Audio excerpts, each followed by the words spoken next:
ஒரு நாள் ஒரு அடர்ந்த பசுமை நிறைந்த காட்டில் ஒரு சுறுசுறுப்பான குரங்கு வாழ்ந்தது. அது மிகவும் மகிழ்ச்சியுடன் மரங்களிடையே தாவிக்கொண்டு குதித்து விளையாடிக் கொண்டிருந்தது. அது தினமும் வித்தியாசமான பழங்கள் சாப்பிட்டு மகிழ்ந்து வந்தது. அந்த காலை குரங்கு ஒரு பெரிய மாமரத்தில் அமர்ந்திருந்தது. அந்த மரத்தில் நிறைய கனிந்த பழங்க தொங்கிக் கொண்டிருந்தன.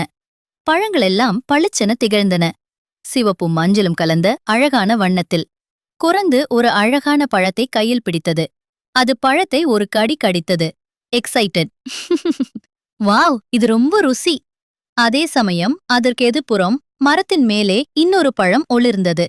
அது இன்னும் பெரியதாகவும் பளிச்செனவிருந்தது. Thoughtful, curious. அது இந்த பழத்தை விட ருசியாக இருக்கலாம். உடனே கையில் இருந்த பழத்தை கீழே தூக்கிவிட்டு அந்த பெரிய பழத்தை எடுக்க முயன்றது. மரத்தின் மேலே குதித்து எட்டி பார்த்தது. ஆனால் அந்த பழம் எட்டவே முடியவில்லை. குரங்கு மீண்டும் மீண்டும் முயற்சித்தது. ஆனால் பழம் எட்டத்தக்க தூரத்தில் இல்லை. இறுதியில் குரங்கு ஓய்வுற்று ஒரு கிளையில் அமர்ந்தது. கையில் இருந்த பழம் இழந்து விட்டதற்காக வருத்தப்பட்டு முகம் சுழிக்கத் தொடங்கியது. அந்த பழத்தை தான் சாப்பிட்டிருக்க வேண்டுமோ